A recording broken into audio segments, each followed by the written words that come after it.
anything on microwave to JTEX, and I'm going to go over a few things about the manual transmission. So the, what happened?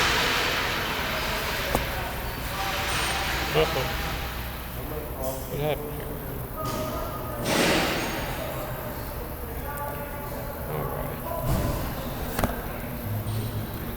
Yes, it's recording. Very good, Mike. This is the description of the transmission. We got an RTX 16709B. And how many speed?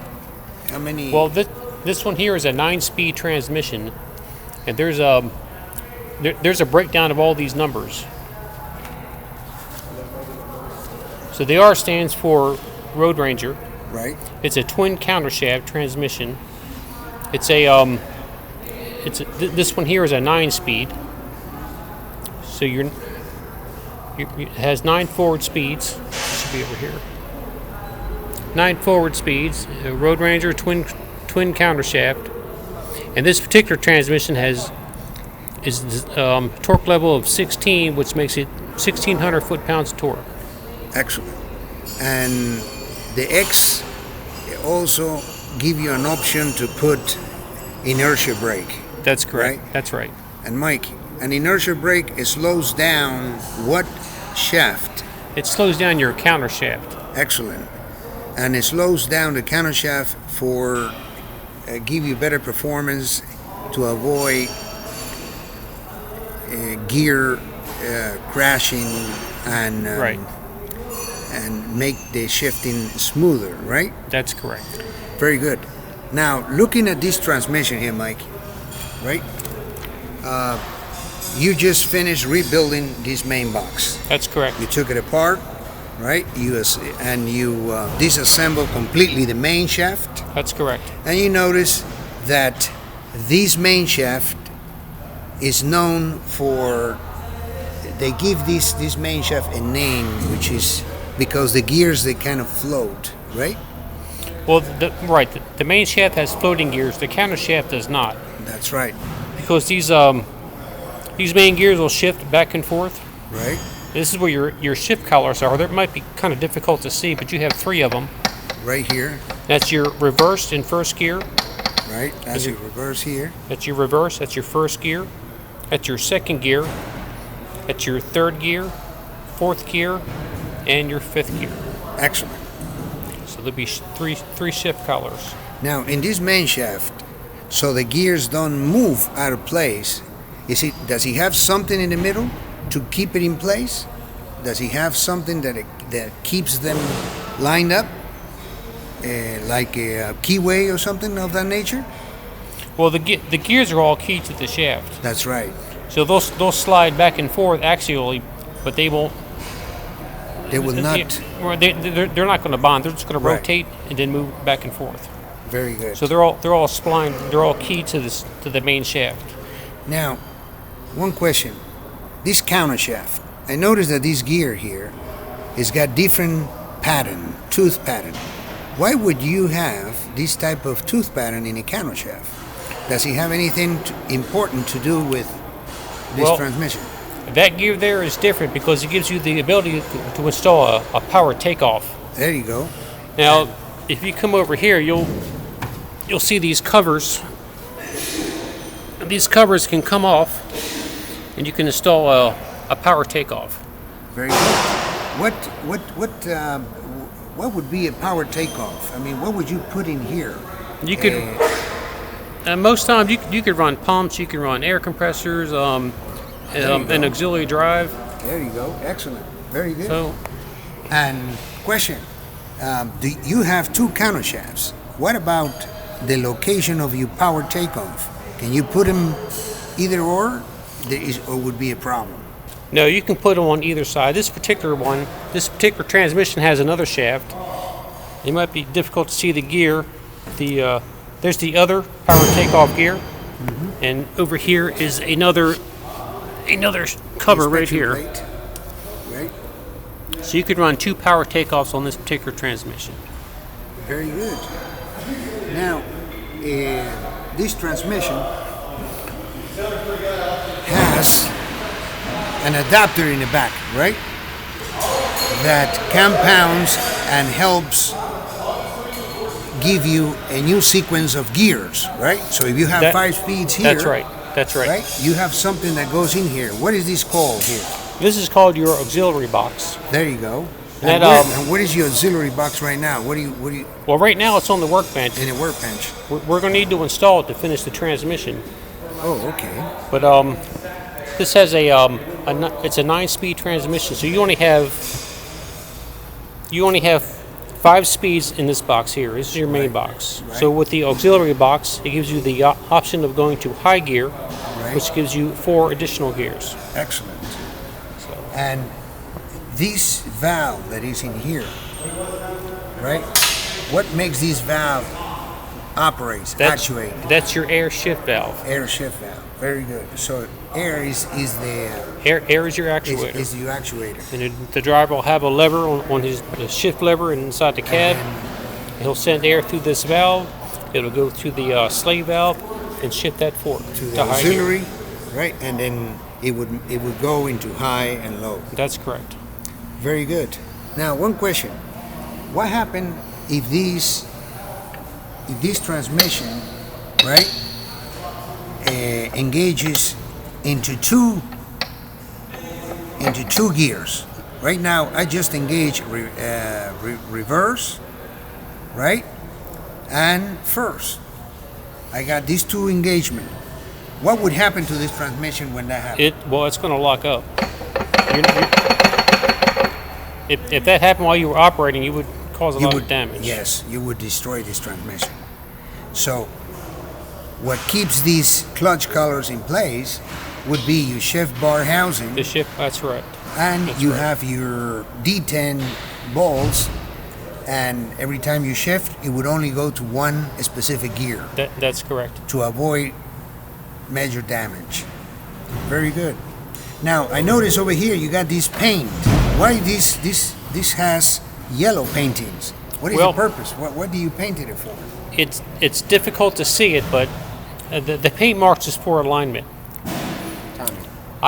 For timing, I wouldn't expect a bunch of gears to be timed, but you have to time the counter shafts to the main shaft. There you go. And what would happen if you don't time these gears? Well, you're probably going to bind up. It's Right. Yes. Within a few miles of operation, this transmission will literally bind up or Right there. get tremendous damage. There's a good. That's yep. a good example right there. You have to damage gear teeth. So whoever operated or put it together last wasn't correct. good. Now, this transmission, it gets lubrication, and you have oil in this transmission, right? That's correct. Synthetic oil is most recommended for this transmission. Now, this plug here, right, would be the filler plug, right?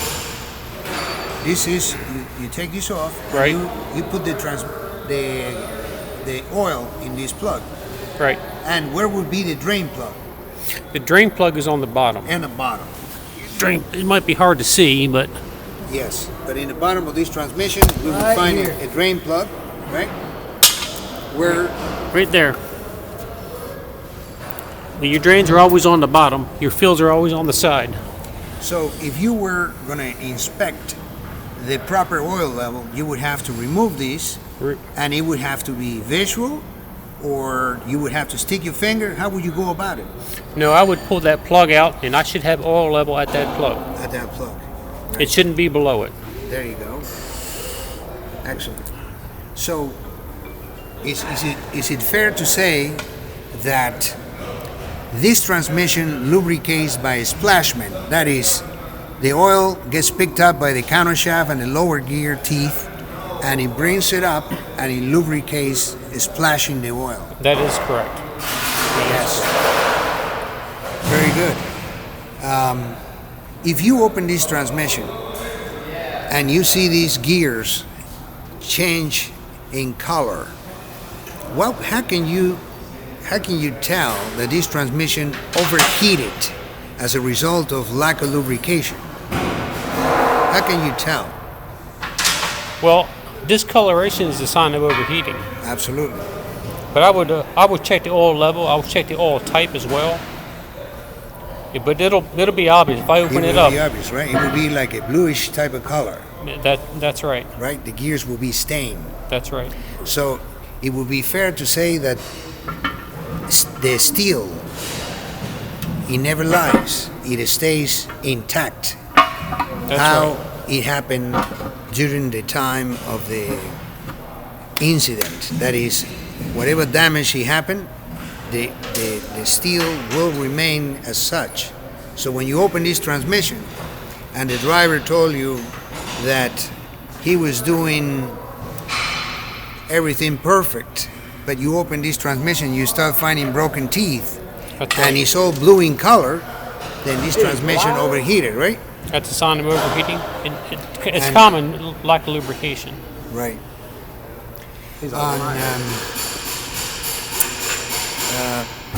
Now, how could you show the shift bar housing, and could you point out how these forks slide over there in your workbench? Oh, you can do that. Oh yeah. The shift bar housing is here. This is the shift bar housing. You got 3 shift forks. They go into the 3 shift collars, and it's upside down now. But underneath, you put the shift tower on with the. And what goes in here? Those go inside your shift collars. The 3 collars I showed you inside the main shaft. Oh, okay, very good. And now, what would be in between these 2 shafts? What do you find here? You're going to find your spring in your ball, Right. your detents, There you go. and the shafts have a detent in them. That helps keep it in gear. So actually, in this, right in this groove That's is right. where the D10 ball stops, right? That's right. Very good, very good. So if you were going to rebuild this shift bar housing, you actually would have to remove these screws. All that would have to come out. It will come out. That's right. And then you replace your springs and you put a new D10 ball. That's right. And then you put it with pressure and then you put this back in place. That's right. Oh, okay. So if the spring breaks and you are in gear, those springs, would it fair to say that it keeps the transmission in gear? That's right. And also, if the transmission pops out of gear, this will be one of the first places that we look. Right. That's right. So those little springs, they're very important, right? Oh yeah. Very good. And is any way that you can tell if these forks are worn out or they got to be replaced? Can you tell? Right. All this has to be inspected. So these here are your wearable surfaces, and that's where it makes physical contact with the shift collars as it moves back and forth. So yes, we have to inspect those shift forks as well. You'll see the wear on them. There you go. Excellent. And if one of these they go bad, can it be replaced? Oh, absolutely. It can be replaced. Oh, okay. Very good. And what would be this component here? What would you call This here is the auxiliary box. Oh, okay. So that coupling there is your output shaft. very good. That's where your drive shaft will connect to, Right here, you have and that's your shift fork. that's the shift fork, and you have the 2 counter shaft for the auxiliary box, right? That's right. And this is a synchronizer, That's a synchronizer. right, where it actually gets and works with the main shaft outer output, right? That is correct. And what type of bearing would this be? Is this a ball bearing or? No, that's a tapered roller bearing. That's a little bit different. Yes. It serves the same function, but it's a different bearing. Excellent. Very good. How many minutes got to 15 minutes. Oh, that's it, man. He went on.